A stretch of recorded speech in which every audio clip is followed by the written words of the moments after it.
the Elon Musk has made a announcement that he is changing the company logo from a bird to X. It is not all about just a logo change or the company from a Twitter to X. It has a long history of Elon Musk when he has started a web which is X.com. And thereafter, his migration to the PayPal. And from there, he has bought the Twitter in a $44 billion. And when he bought this Twitter, he said a lot of things since then. And he was very impressed with some of the applications like uh, WeChat in China, which is the app or super app. Now, he mentioned many times that I want to have an app which is like everything app. So everything app means that it's supposed to have a financial transaction. He's supposed to have a messaging, audio, video, e-commerce, shopping, uh, travel booking, everything in a one box. So that's what he was driving. And this is the announcement to lead towards that. We should have some review on it that what is the meaning of it. Some of the people who are too much on a marketing or marketing guru, they are not taking it very simply that changing the brand from a Twitter to X, because it's not that easy to change the logo or the company brand. Like, think about it, that if Apple has to change his logo, or the Nike has to change the logo, or Adidas has to change the logo. So minor changes here and there can be done, which has happened, in fact, in case of Twitter as well. The bird shape has came across in a 4 years to what it is today. But it is beyond that. My view is it is not just a change of uh, logo. It is the future company, what they want to deliver. So in China, there is a WeChat and TikTok and the few other e-commerce sites like Alibaba and 688 are basically they're doing all this what he's trying to deliver in one app. And in fact, WeChat is very similar, like one box or one super app, which is providing payments, providing all the merchants there, all the shopping experiences there, all people are having audio, video, messaging. Everything is a part of that WeChat. So WeChat is having approximately 1 billion customers in China and more than a few million merchants on it. So it is not all the customer people, but also the merchant and the shopping over there. I've been in Shanghai and Beijing. And in Shanghai, if really you want to give cash to the people on a shop or anywhere, in fact, people don't accept. They ask you to do the transaction through WeChat. So without having a WeChat and mobile, nobody can be able to do the transaction in Shanghai. So this is the cultural developed during the passage of the last 10 years. Not only in China, but if you can see the some of the other Asia as well.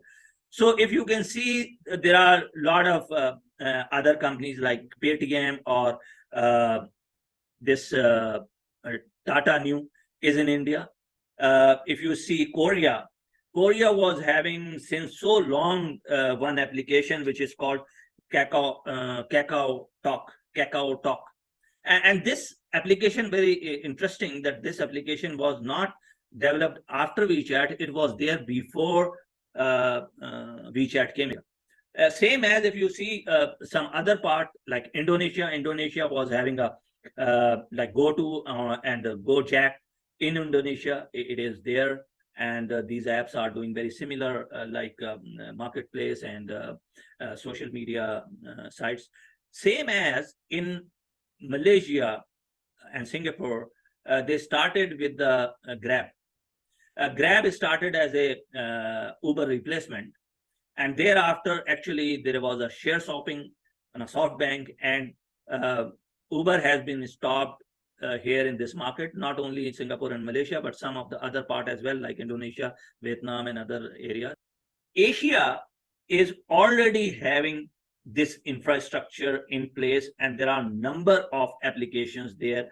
And if Elon Musk would like to come up with the one app and looking forward for running in the world as a single application, probably it will be very challenging. So in the US, Meta started a project called Libra. So what happened to Libra? Libra has been stopped at one point of time due to the regulations, and finally this has been scrapped. So Meta is not really gone in a Libra, and in fact, the whole Facebook program towards the Meta delayed as well, because the most important thing on your life or virtual place, the most important is the how transaction has been offered. On a digital, currently there is no digital currency in America, so they have to come up. China already did it. They already the one-to-one replacement at China regulators has issuing the digital currency. So there are a number of countries are working on it, that regulators are issuing the digital currency. Now the other, you can see areas in US, Apple Pay is an example. Apple Pay has started a credit card along with the Goldman Sachs group. And what happened at the end? The Goldman Sachs group has now decided to break this relationship. And this is not happening. So that is another area where I'm telling you that in US, there is a issue in certain areas. The third one is that PayPal and similar Stripe and some other small applications are there, which are providing the solution for the payment. But at the end, this payment solution is linked with the credit card or the bank account. It is not a new currency or any currency which can help basically to do the cross-border transaction. So cross-border transaction is really an issue which US has to resolve, or Elon Musk has to resolve before he is going into this journey. The other area is like, you know that Instagram is having a shopping experience. But as this is a global shopping experience, shipping is very expensive. So they came up with the model which is called global model, and the merchant over there where the people can be able to order from anywhere, like from US or wherever they have a store, and to the country. Whereas TikTok gone into the country-wise shopping centers. So they have a one TikTok, but as TikTok methodology of shopping center or live or even the TikTok, it is regional, it is country-based. So when it is country-based, the country merchants are going over there and putting the very low cost items over there, and their shipping cost is very low. In fact, some are not even taking the shipping cost, like it is free. It is very same like Alibaba did for a long time, that they were not charging the shipping charges. Now coming back to now what challenges they have. One is they have to understand the regulation. Whenever they try to do the cross-border payment, it's not that easy, because it is, and Elon Musk is very much aware of, because he came from a background of PayPal, and this challenge is there, that cross-border payments are not easy. And if the back currency is dollar, every transaction has to go through the New York Vostro and Nostro and Vostro. So it's not that easy that they can transfer the money from one country to another country. Currently, what is happening is more of a credit card is being used.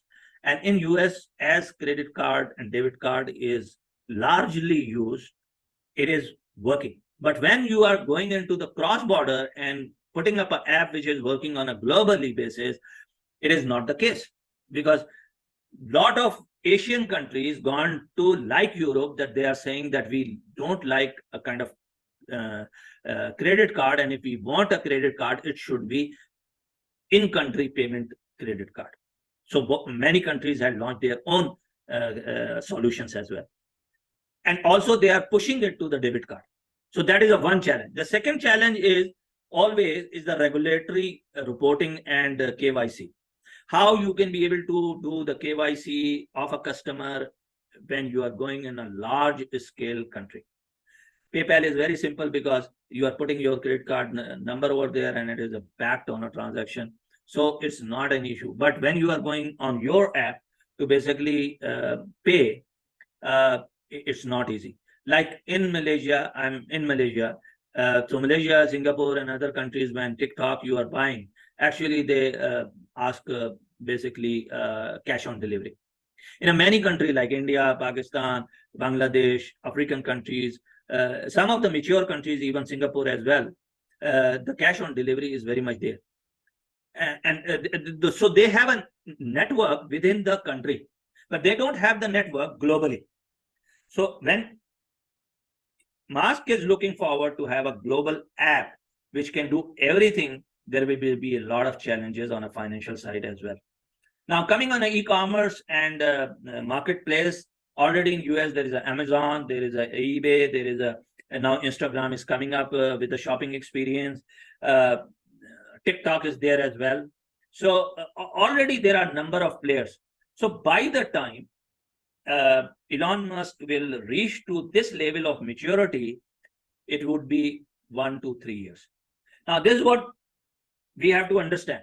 When Meta has been announced, I was very clear that Meta cannot be available to the people hand in the next 5 years. And in fact, he said as well that it can be 3 to 5 years. Now, when the Musk is doing this app, it's a billions of dollar investment. It's a huge development platform, which others like WeChat, which he admires, took 10 years. Might be this 10 years can reduce it to the 5 years because of the technology, because of the availability, because of the understanding. But I don't see that this app will be available very soon in the next 3 years. Might be a gradual staircase-based update will be there in whether he will call it X Pro or whether he is calling it to the X market or whether he's calling it to the X. And there are multiple apps join the Twitter or X, and he can start giving one by one services. But we have to understand others are not sleeping too. I was doing the comparison between the Instagram and TikTok, and I was shocked when I saw that TikTok is already using the artificial intelligence to change the face of the people, where Instagram don't have this feature. So what I'm trying to say that when he is looking forward a large scale app, it will take time. Thank you very much. If you liked my video, please subscribe this video and press the bell icon so that all my videos should be able to reach to you. Thank you very much.